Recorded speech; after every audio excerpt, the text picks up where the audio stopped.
السلام عليكم ورحمة الله. من الفضائية الإريترية نقدم لكم نشرة الأخبار والمستهل بأبرز العناوين. وفد إريتريا عالي المستوى يلتقي وزير الخارجية السعودي.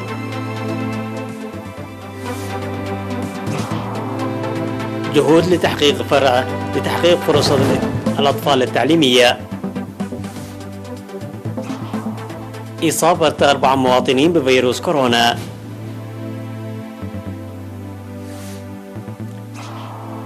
تعيين قائد جديد للجيش الأفغاني لمواجهة تقدم حركة طالبان.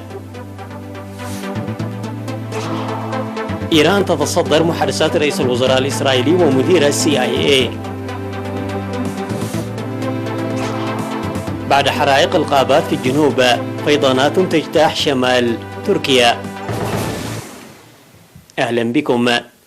التقى وفد إريتريا عالي المستوى المكون من وزير الشؤون الخارجية السيد عثمان صالح ومستشار الرئيس السيد يمان قبراب وزير خارجية المملكة العربية السعودية الأمير فيصل بن فرحان اليوم في الرياض.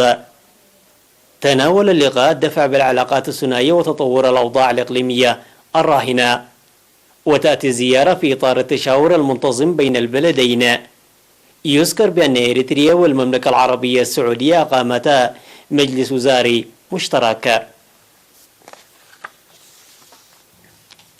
أفادت وزارة التعليم بمنح الاهتمام الكبير لفتح فرص تعليمية واسعة في جميع المراحل التعليمية وخاصة في التعليم قبل النظامي.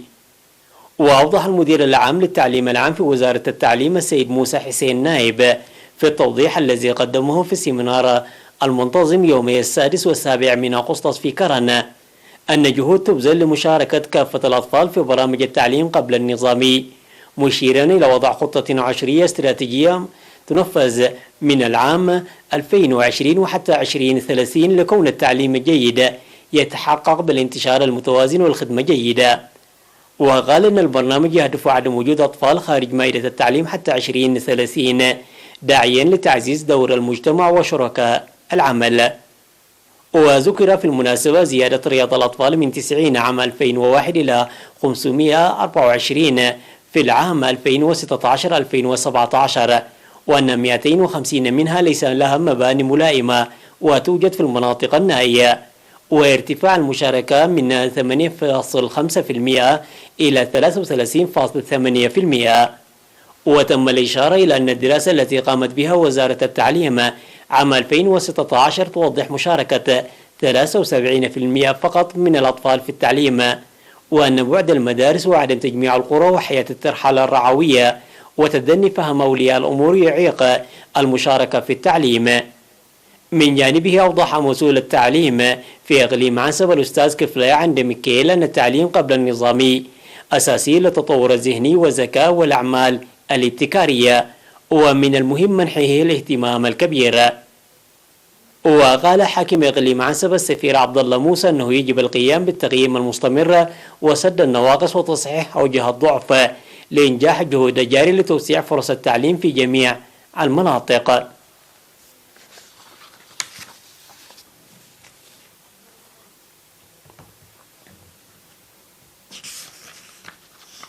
إعلان من وزارة الصحة.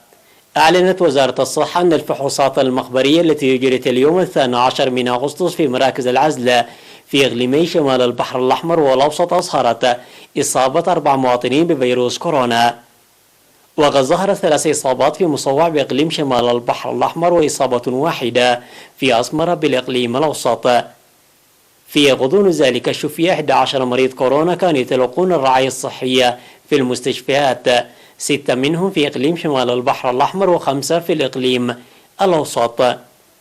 وبهذا بلغ عدد المصابين بفيروس كورونا في البلاد حتى الآن 6597، شفي منهم 6525، وتوفي 36 مريض كورونا، فيما لا يزال 36 مريض يتلقون العلاج في المستشفيات. وزارة الصحة 12 من أغسطس لعام 2021.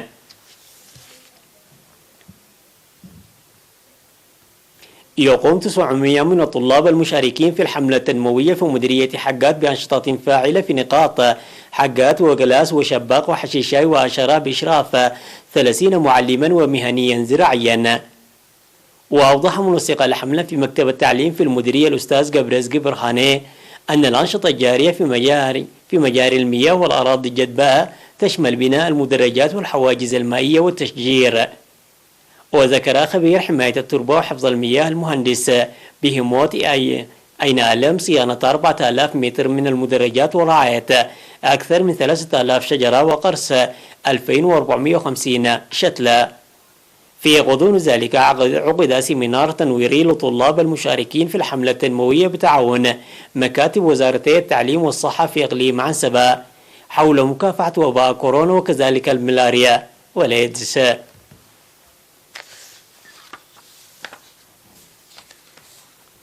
أعرب سكان ضاحية فيريرا في مديرية رعتا بإقليم جنوب البحر الأحمر عن ارتياحهم لخدمات مياه الشرب الصالحة.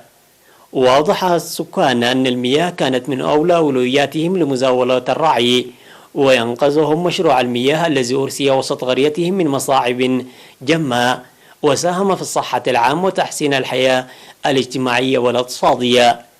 وذكروا بأنهم كانوا يستخدمون مياه الأمطار والسيول ويؤثر سلبا على صحتهم، بالإضافة إلى تمكن ماشيتهم من الحصول على المياه عن قرب. وأشار السكان إلى العناية التي يولونها للمشروع لضمان دوام الخدمات. ويعمل مشروع مياه فيريرا بالطاقة الشمسية ويضم نقطتي توزيع وأحواض للسقي الماشية.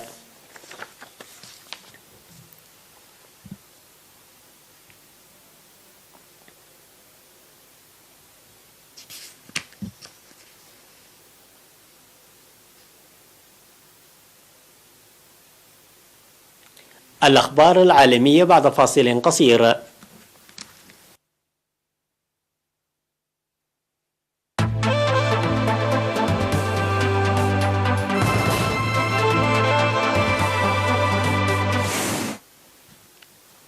عين الرئيس الأفغاني أشرف غاني قائد القوات الخاصة جنرال هبة الله علازي رئيسا للأركان الجيش خلفا لجنرال ولي محمد أحمدازي في محاولة لصد هجوم كاسح تشنه حركة طالبان مكنها من السيطرة على عواصم 9 ولايات في البلاد.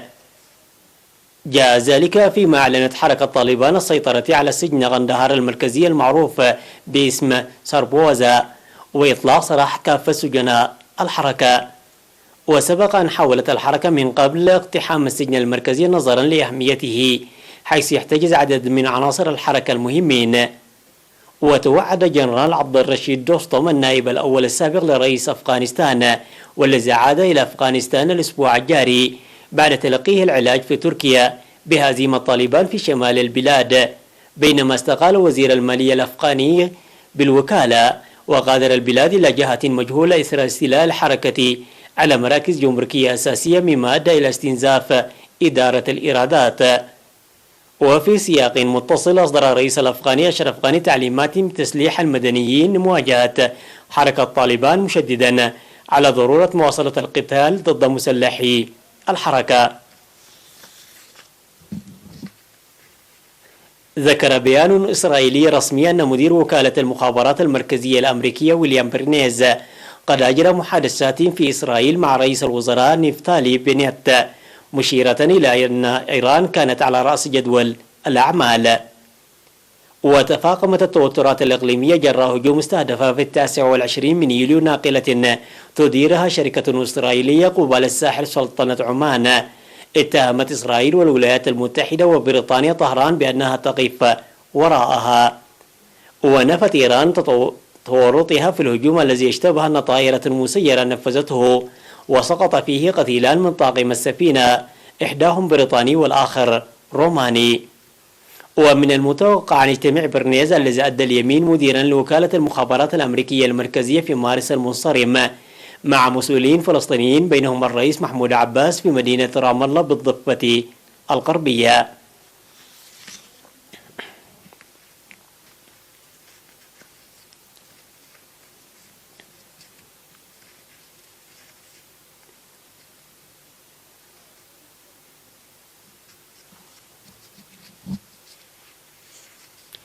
اجتاحت فيضانات ناتجة عن أمطار غزيرة غير مألوفة الساحل الشمالي لتركيا، وتسببت في انهيار جسر وانقطاع التيار الكهربائي عن قرى، بعدما استعرت في جنوب البلاد بعض من أكبر حرائق الغابات في تاريخها. وذكرت قناة TRT الرسمية أن شخصا توفى بعدما أصيب بنوبة قلبية في إقليم بارتين شمالي البلاد، في حين يبحث عمال الطوارئ عن آخر مفقود. وقالت رئاسة إدارة الكوارث والطوارئ أن 13 شخصا أصيبوا بجراح بعد انهيار جسر في بارتين، في حين انقطعت الكهرباء في 12 قرية. وأضافت رئاسة إدارة الكوارث والطوارئ أنه تم إخلاء مستشفى، كما أغلقت بعض الطرق في سينوب، محذرة من توقعات باستمرار هطول أمطار غزيرة في المنطقة. كما سببت الأمطار الغزيرة فيضانا في نهر الإقليم قسطميني، فيما تسبب في جرف سيارات وركام مع مجرى النهر. وشمالي تركيا معرض لفيضانات مفاجئة في الصيف، لا سيما حين تكون الأمطار غزيرة. ولقى 5 أشخاص على الأقل حتفهم في فيضانات بالمنطقة العام الماضي. شهدت حركة القطارات في ألمانيا بلبلة كبيرة بسبب إضراب ضخم للسائقين في شركة دوتشي بان العامة للسكة الحديدية، مما شل حركة العديد من المسافرين خلال موسم العطلة الصيفية. وبعدما انطلق التحرك الاجتماعي في قطاع نقل البضائع، اتسع ليعم كامل شبكة السكك الحديدية الوطنية.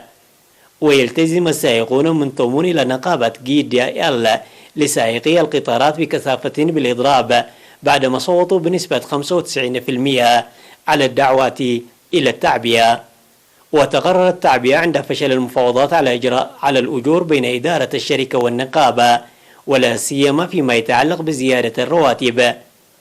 ولا يلاقي الإضراب تأييدا من جانب الركاب الذين يقادرون في عطلهم الصيفية بعد أشهر من القيود المفروضة على الحركة بسبب تفشي وباء كوفيد-19.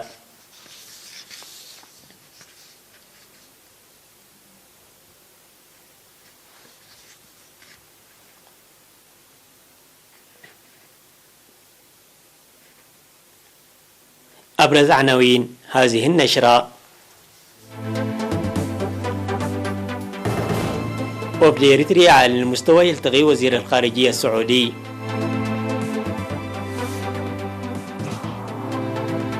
ارتفاع نسبة المشاركة في مائدة التعليم.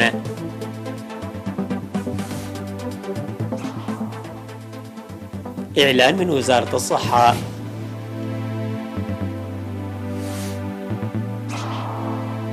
تعيين قائد جديد للجيش الأفغاني لمواجهة تقدم حركة طالبان. إيران تتصدر محادثات رئيس الوزراء الإسرائيلي ومدير CIA. بعد حرائق الغابات في الجنوب، فيضانات تجتاح شمال تركيا. وصلنا إلى ختام النشرة، وفي أمان الله.